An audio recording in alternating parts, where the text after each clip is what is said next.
All right, so I'm reading a lot of posts and I'm reading a lot of stuff online, and a lot of people are saying today is the day that we last night's game officially marks the end of the Doc Rivers, Blake Griffin, Chris Paul, DeAndre Jordan era. All right. So one of my partners asked me yesterday. He was like, "Pretty much does Doc Rivers get a pass for Blake Griffin going down, and again the Clippers losing Game 5 in Los Angeles, and now on the verge of getting eliminated with Game 6 moving to Utah? Are the Clippers? By the way, this might be the only series that I predicted wrong. I picked the Clippers to win in 7, I think 6 or 7. And I think I got this wrong, but to my credit, I didn't know Blake Griffin was going down. But that's neither here nor there. It's a wrong prediction. It looks like it at least. Listen, I'll tell you like I told my partner. Doc Rivers, the coach, deserves a pass. But Doc Rivers, the GM and VP, does not.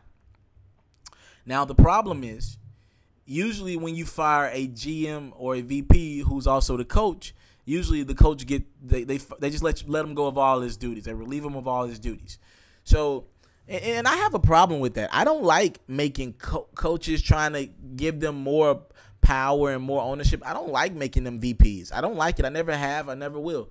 I just think it's too much power. It's too much pressure, too much stress. You're giving them an entirely too much power in an organization.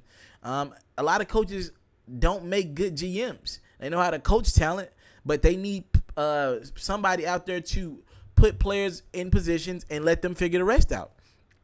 And Doc Rivers is showing you that. I can't expect Doc Rivers to go trade a guy like Blake Griffin or, or whoever it might be, make a trade, and at the same time in practice at 3 o'clock, you got to tell him how you trust him, how you believe in him, and how you got to tell the whole team how you trust and believe in them and how you'll never forsake them and all this and that, and it's us against the world. And then you in the office, you're thinking about trading them. It doesn't make sense. And I think Doc Rivers is the best case we've seen in years of a guy that's too emotionally attached to his team. Hell, what better emotional attached do you need than your son playing on the team? And again, I've said this in countless blogs. Carmelo Anthony to the Clippers was a real thing, and Phil wanted Austin Rivers and Jamal Crawford in return, and we reportedly Doc Rivers didn't want to pull the plug on his son and trade his son. All right, that's showing you how much of an emotional attachment he is. He's like a father to Chris Paul and Blake and DeAndre, but it's time. So yes, if Mr. Ballmer the owner of the Clippers, can separate Doc Rivers, the coach, from the GM and VP, and just fire the VP and keep him as a coach, I'm fine with that. But because Doc Rivers does not need to be the one getting talent, they need a bench. They need a younger bench. Doc is going after bigger names that used to be good players, but these guys are not good players anymore. When you have a guy like a Maurice Spates, he's winding down. He cannot fill Blake Griffin's role. Raymond Felton, he's a shell of himself. All right, he cannot be your backup point guard. That's why Austin Rivers is handling most of the point guard duties. By the way, Austin Rivers is not healthy right now. JJ Redick is struggling from the field. He showed some signs yesterday, but for the most part, he's struggling from the field. Pretty much, Chris Paul it's sad, man. I'm watching Chris Paul just try to do it himself. He damned if he do, damned if he don't. If he passes the ball, DeAndre Jordan is the only guy that's actually moving on offense. But Utah and Rudy Gobert and company, he's a really good defender. And if DeAndre gets too low in the post, they're just gonna foul him.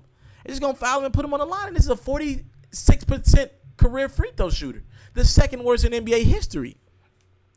So it's like Chris Paul's damned if he do, damned if he don't. This guy is a guy who doesn't want to take all the shots that he's taking, but he has no teammates. And for that, I think, I'm going to be honest with you guys, I think Doc loses his job. I think he loses the coaching job and VP job. I would like it if Steve Ballmer could get rid of him as the VP only and keep him as a coach, because he's a good guy. But I don't think that's going to be the case. All right? Usually when you let go one, you let go the other.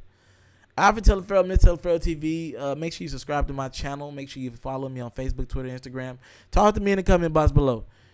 Should Doc Rivers be fired? And should he be fired as VP and coach, or just VP? Or what? Talk to me in the comment box below. All right? Thank you for the time and support. I don't take it for granted. Salute. I'm out. If you're looking to book me for an interview video or by phone, if you're looking to have your music or your skill featured on my daily podcast, if you're looking to book me for a speaking engagement to help motivate some kids, if you're looking to have me rock some of your clothing to help promote your brand, make sure you hit me up at booking@ismrteleferro.com. Again, that's booking@ismrteleferro.com.